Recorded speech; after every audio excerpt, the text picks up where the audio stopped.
Hi everybody, I'm Tim. Welcome to today's video. We're going to have some fun today. We're going to sample water from each one of these filters. I brought my mason jar along, so I'm going to actually drink what I'm taking out of the creek here. Now let's look at this creek. It's a beautiful running creek. Again, we're down here in the forest. The water's running pretty swift. We haven't had some rain for a while, so it's still flowing. It's a little bit more shallow than it normally is, but I'm going to go ahead and teach you about these 4 filters that I have, because in today's world, it's a lot better than what it used to be for me.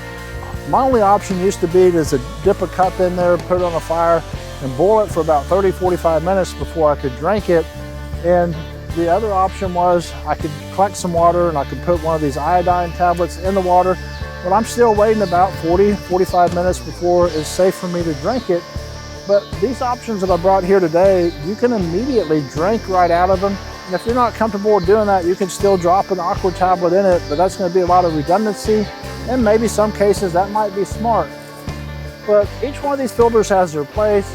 This is the LifeSaver, which a jerry can. It's more designed for when we're overlanding, carrying in the Jeep. And then we have this little Survivor filter that I've used several times. I originally got this for kayak camping, but you can backpack with it too, because everything's manual. And all these options here require no batteries, no electricity, so they're pretty fail-safe. And of course, the Sawyer filter that we all use when we're out hiking, and also the Grayl filter that we use when we're hiking as well. So all these filters will give you instant drinkable water right now without waiting.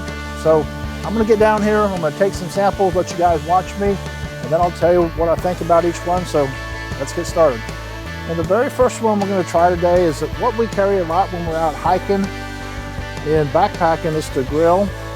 And what's neat about this is you collect the water right here inside this cup, and then we will press this in here, and you can see the filter here that goes inside the cup, and this is going to press the fresh water up through it. So let's get down here and take a sample and see how it tastes.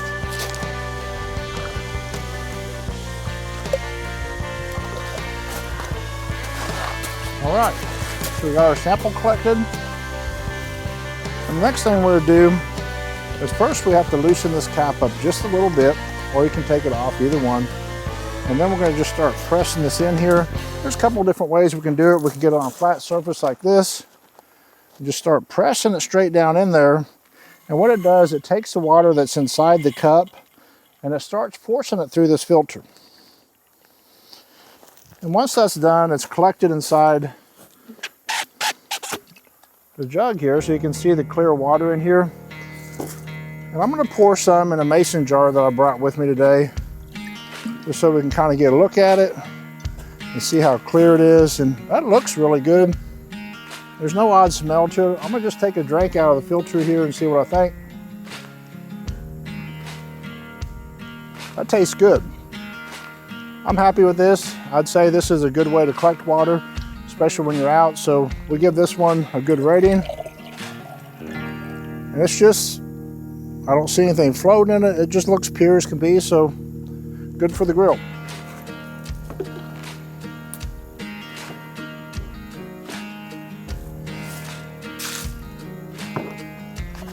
This next one I actually got for kayak camping and backpacking, just because the size of it. As you can see, it's not real big. And inside this little kit comes with a cup and a pump. And then we have some tubing here that we have to hook up. And this tubing is very easy to figure out. Down here at the bottom, we'll plug in, which is going to be our filter. And then I notice it has a floaty on it. We really don't want this to float down to the bottom. We want this to stay rather high. And then we're going to attach this up here higher to where the pump is.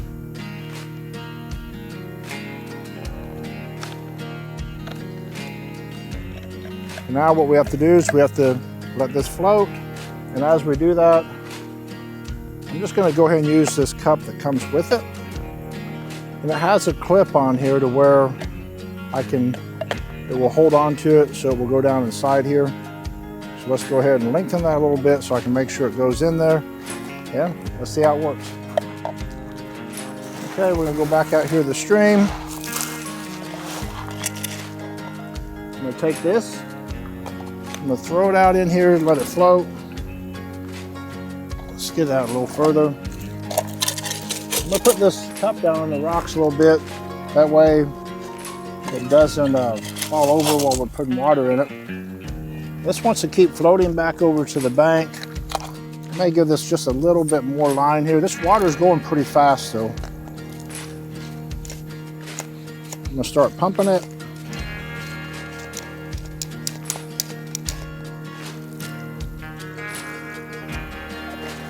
Well, I didn't have this screwed down, so it looks like you have to screw down the top of this. And I've used this several times before. Last time I emptied it, I just didn't screw it all the way down. So we'll fix that. Throw that back out there.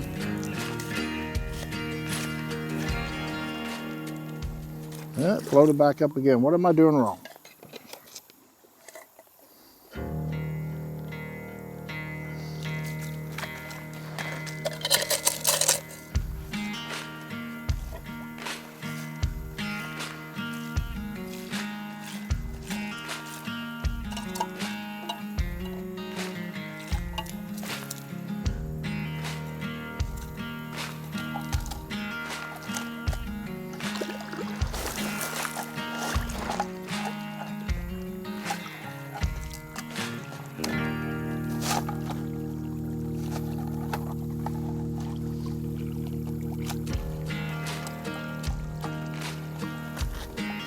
Okay, we got our septum. Again, we're going to take a look at the water, smell the water. I don't smell anything fishy about this water, so I say it's safe to drink. There's nothing floating in it. We've actually used this before, and all these devices I've been using now all summer long. We've been testing them in different creeks. We've been down the Buffalo National River. I've used it several times down there along the river, and now down here. So let's see how this goes. This has just a little bit of an aftertaste to it. Not quite as clear as the Grayl was. This has a little bit of an aftertaste. And if I was worried about something like that, I can still add the iodine tablets in it as well.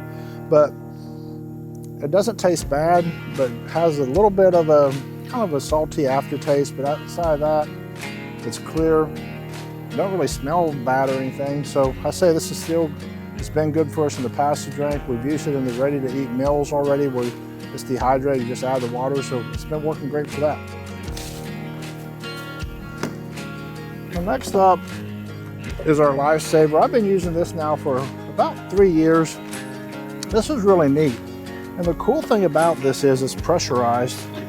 And on this side here where the pump is, you put this down the water and you add water through that. So I'm going to set the pump over here. But before we do that, the actual filter side of it's over here. So you can see this has a really long filter in it. And it's going to actually pull the water, or actually push the water through this filter out here to where you can either attach a hose to it, or you can just position a cup underneath it to where you can drink it. But the way we do it is we fill it from this side, so let's collect some water.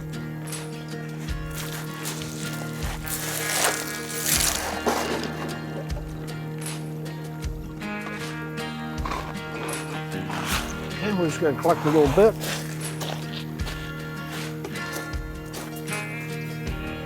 Now with this one, we'll put the pump side back together here.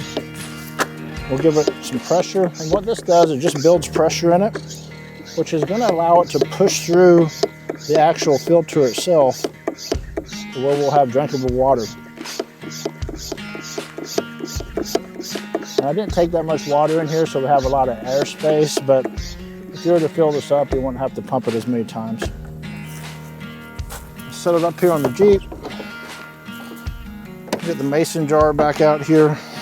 You can see the water runs really fast now since it's pressurized. I don't smell any smell to it at all. That tastes really clean. This has probably been the cleanest next to the Grayl filter so far. So this LifeSaver jerry can's a really big plus, and I can hold a lot of water in that. And the last thing that we're going to use is what a lot of people use backpacking. It's what I use when I'm out hiking. And I've used this several times. Most of the time, I just try to bring water with me, but when I'm on an extended hike, this thing's a lifesaver. And it's called a Sawyer filter. And what's neat about this will screw on to any water bottle, so you can collect the water with whatever bottle you already have, and then filter it through and drink it through this. So I'm gonna go down here and get a sample. I'll put a little bit of air in it first.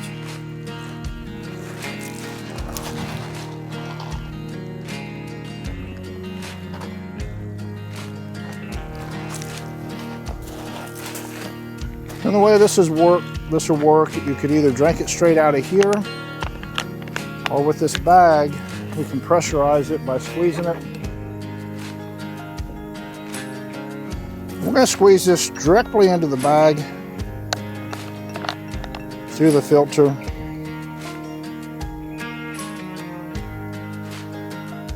Like that.